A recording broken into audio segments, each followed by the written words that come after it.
The controversial Huawei scam, which enabled the Chinese government to engage in a global corporate espionage, China unfolded nothing but cunning initiatives and caused severe complications for the world. Now, amidst the protracted Israel-Hamas war, the Chinese President Xi Jinping has made a pitch to be a peace broker and stated that the top priority is an immediate ceasefire and that a two-state solution for an independent Palestine is the fundamental way out. Amidst all this, we take a look how China stands to benefit from this war and what is Xi Jinping going to do about this. And amid this latest move by the Chinese president to cement himself and China as a global leader, let's in fact take a deep dive into what China stands to gain from this war. Joining us on the show to talk is Ambassador Bhaswati Mukherjee, former diplomat. Mr. Vijay Kranti, India-China relation and foreign policy expert, also joins us on the shoo. Mitali Nikore, senior economist, also with us on the show. Sumit Peer, senior political commentator, joins us on the program as well. And last but by no means the least, Joyita Basu, editor of the Sunday Guardian, with us in the studio here as well. Ambassador Bhaswati Mukherjee, I'll begin with you, ma'am. Well, what kind of a game plan do you think China is orchestrating when it wants to in fact become this de facto leader who's going to bring about peace in an area which has eluded the world for the most part of my life and perhaps your life as well, ma'am? Is this an opportunity that China seems to be trying to leverage, like all other opportunities that it has leveraged in the past, to make a profit from this war too? I think beneath that, first of all, China is not at all placed to play the role of a peacemaker because it is allied with certain countries in the Arab world who are opposed to the West and opposed to the United States and in a way also opposed to China. So these include countries like Qatar and Iran, certainly, and Turkey.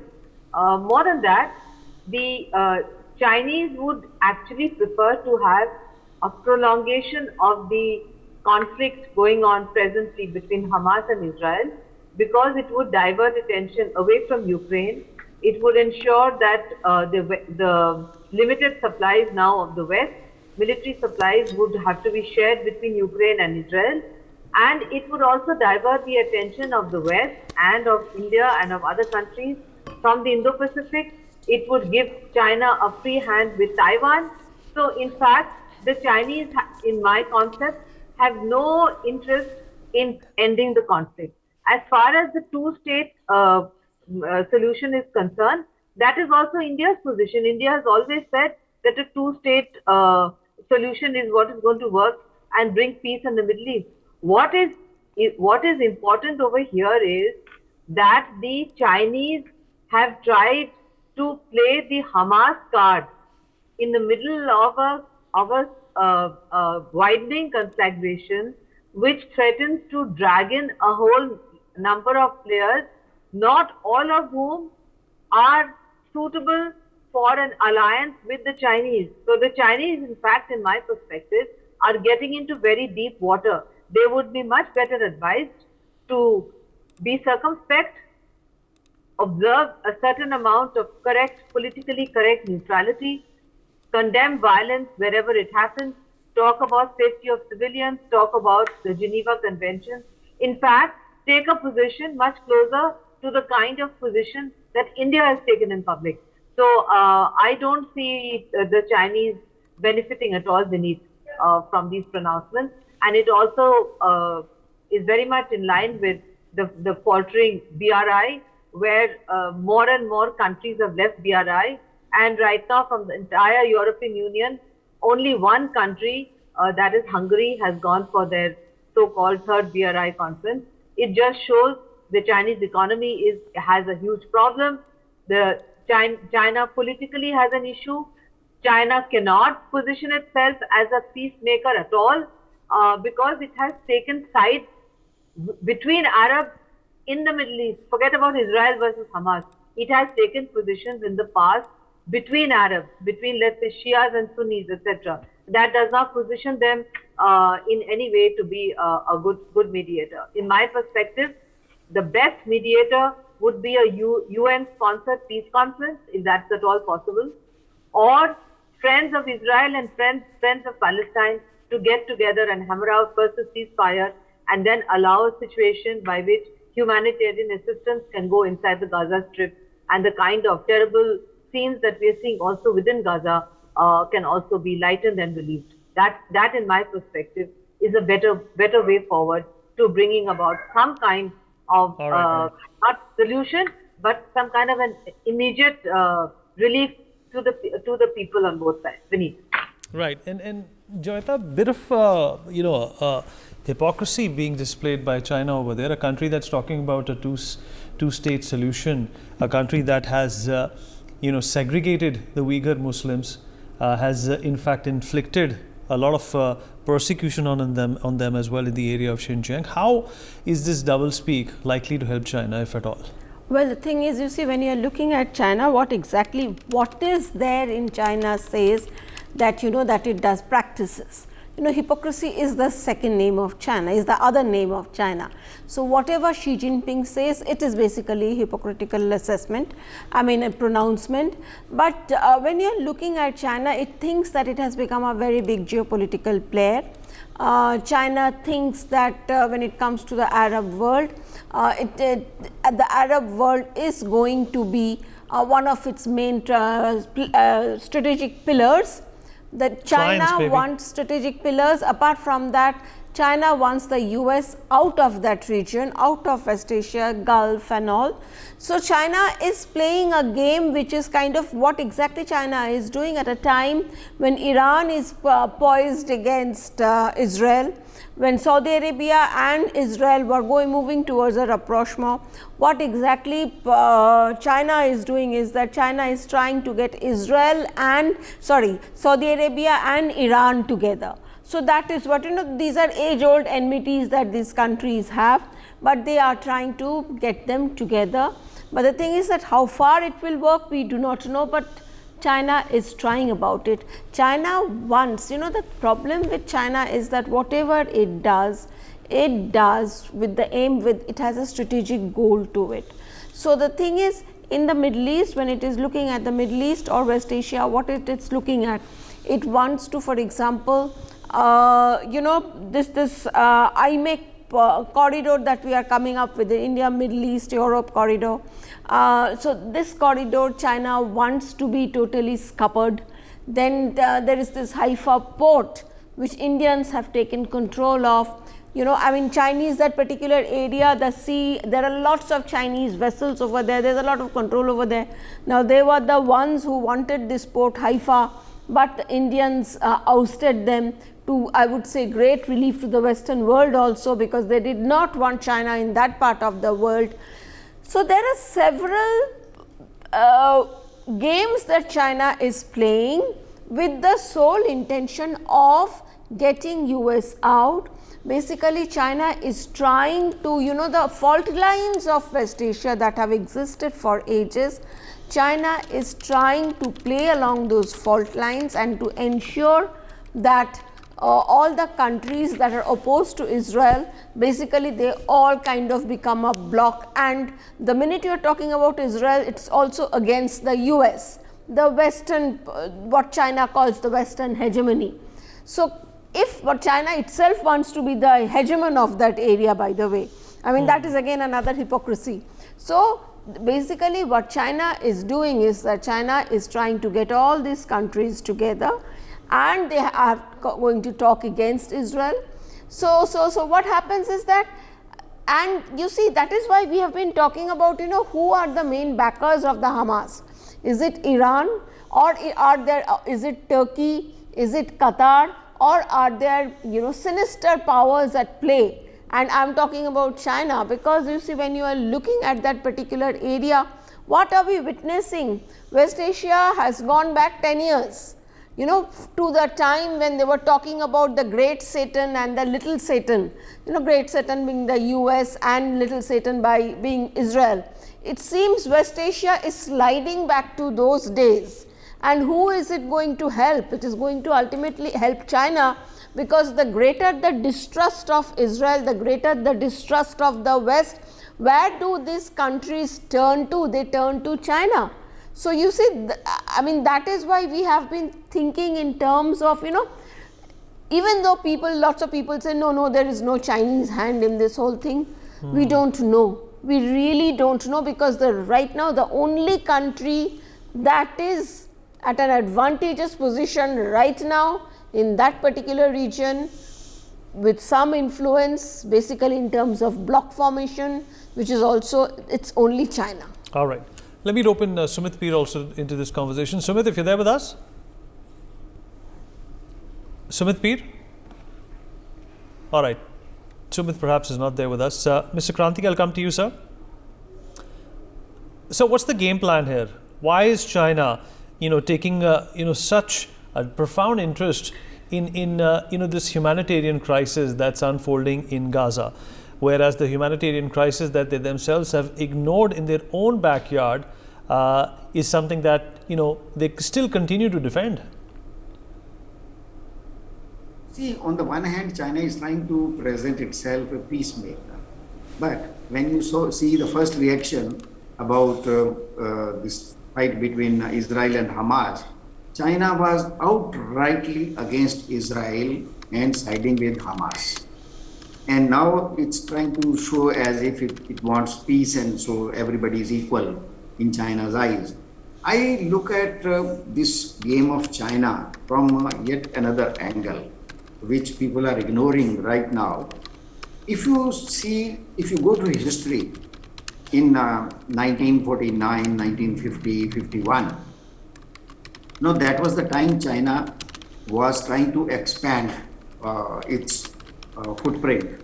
And that was the time when it had the plan to occupy Tibet, which was very, very significant, because it was going to bring China right up to South Asia and then also in the Central Asia. So at that time, China played a game and instigated, supported the Korean War. And the world powers which had just come out of Second World War, and they were, licking their own wounds and trying to, stand up again. So China knew very well that these countries don't have interest and don't have the power, energy to stop China from occupying Tibet. So that is why China started the Korean War. And as the world was busy in attending to Korean War, it very quietly occupied Tibet. Right now, what we see today, same thing China is doing. I don't think people will disagree that this Ukraine war is basically the baby of Xi Jinping. It was Xi Jinping who has been continuously, out of proportion, meeting President Putin so many times, and has been in touch with him, and he was instigating, provoking Putin to attack Ukraine so that the West gets engaged there. And now on Hamas side, there are very good reasons to believe that there were forces which were helping, training and promoting Hamas, and China has been surely one of them in addition to countries like Iran. So China's game is that the world should get engaged very badly into Ukraine. The whole Europe is involved there. And the moment it is Middle East, then America and most others will get involved, and China will have a free game over Taiwan. So I am afraid that China is playing the same tactics which it had played in late 1940s, and is going to now create creating a situation which will be suitable for one day suddenly pouncing upon Taiwan.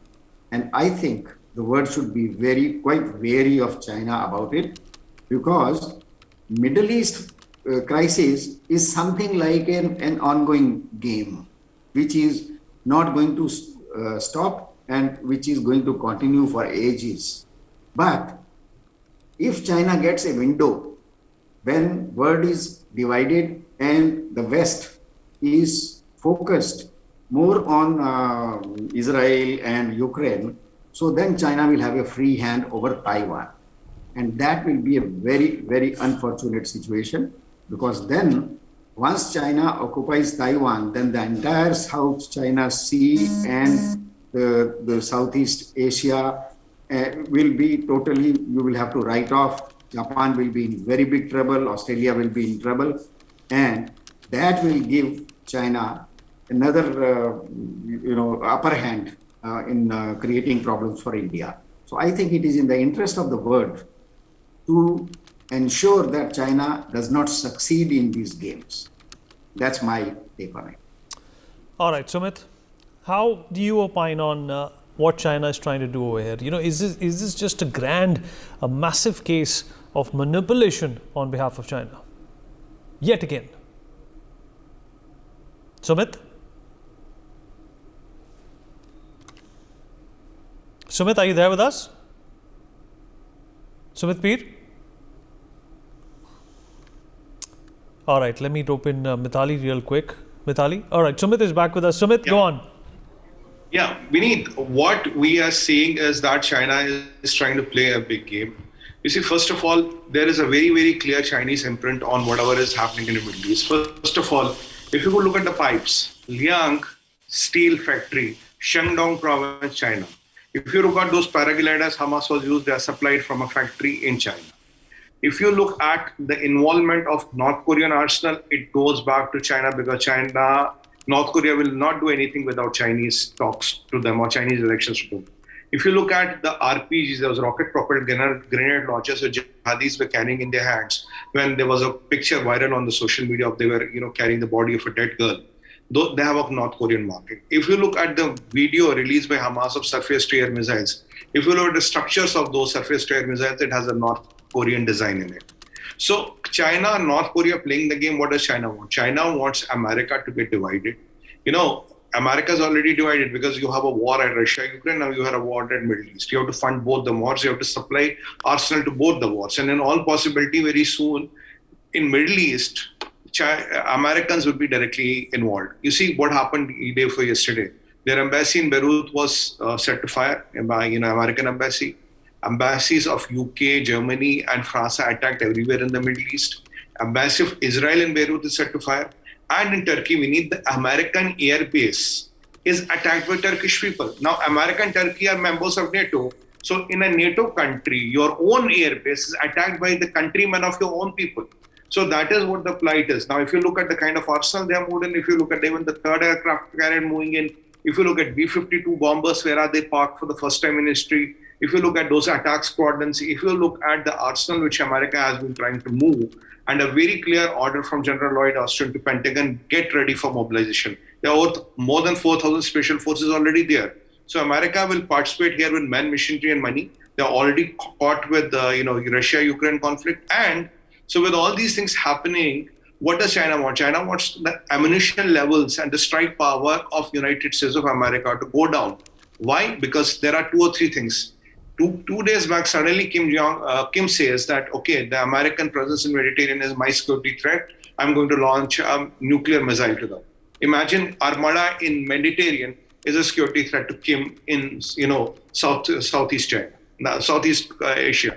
Point number one. Point number two, suddenly China says that Japan is a security threat to me. Well, Japan doesn't have practically no army. It becomes a security threat to China. And with all these things happening on, Xi tries to organize that grand banquet where he calls all the countries, and Putin is also invited. Putin is also invited there, right? So with Putin being also invited there, so he's trying to send a very, very important message. And then suddenly, 24 hours back, our good neighbor Pakistan, the jihadis suddenly got activated.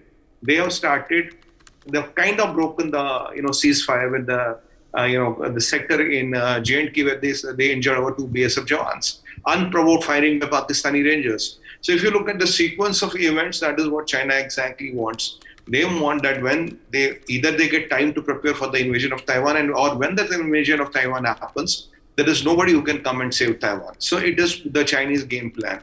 Suddenly South Korea is vulnerable, Japan is vulnerable, and he is trying to get Asia and Asian interests involved into the game. That is what China is doing.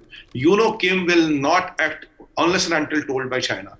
So we need Xi Jinping is the most dangerous person in the world. Xi Jinping is the biggest threat to the world peace. And China is the country who can get world exactly on the doors of World War III. This time it may be even nuclear. So this is the person. And by the way, who has China very good relations in Middle East with? Iran. Who is directly involved in supporting all these jihadis? Iran. Whose foreign minister is meeting Hezbollah? Iran. Hassan Nasrullah? Iran. Islamic Jihad? Iran. These Kurds? Iran. Houthis? Iran. I mean, you name a Malaysian, Al-Halali, who has 500,000 Malaysia, who is meeting him? Iran's foreign minister. And if you look at all this, sequence of events happening, China already promised Iran, look, I'm going to buy $500 billion of oil from you. Just before this fiasco, where were the Iranis? Which is the last country they visited? They visited China. And what were Chinese doing in Iran? And remember that facade that they have brokered a peace between Saudis and Iran. Where is that peace? So whenever China enters Middle East, Vineet, I was telling you that day also, and if China is entering Middle East, he is not trying to enter to settle the things. He will bring up things, and he will bring up things to a level where they cannot be controlled. And it's very true. If I go by the statement of President Donald Trump, he said that Israel was attacked because a lot of people feel today America is weak and they can do whatever they want to do. So if that notion goes, how is Taiwan not an exception to this? There's a very logical point here. Absolutely. And Mitali, China, of course, on a downhill slope when it comes to its economy. It's been trying to distract its own people from what's happening inside of China. And now it seems that it's trying to distract the world from what its true intentions are. So, Vineet, I think, my view is a little bit different from the rest of your panel and a little bit, I just feel at this point in time, this is probably not the right forum for us to be, raising so many points. But the limited point I would like to make Why is that? Why is that? So, why is this not the right forum? Vineet, let me complete. So, I think the limited point I'd like to make I have a problem with the premise that you just created. No, Vineet, let me talk, right? I've been waiting for 25 minutes to speak, so let me also speak. So, there are others who waited for 20 minutes, so that's okay. Go on.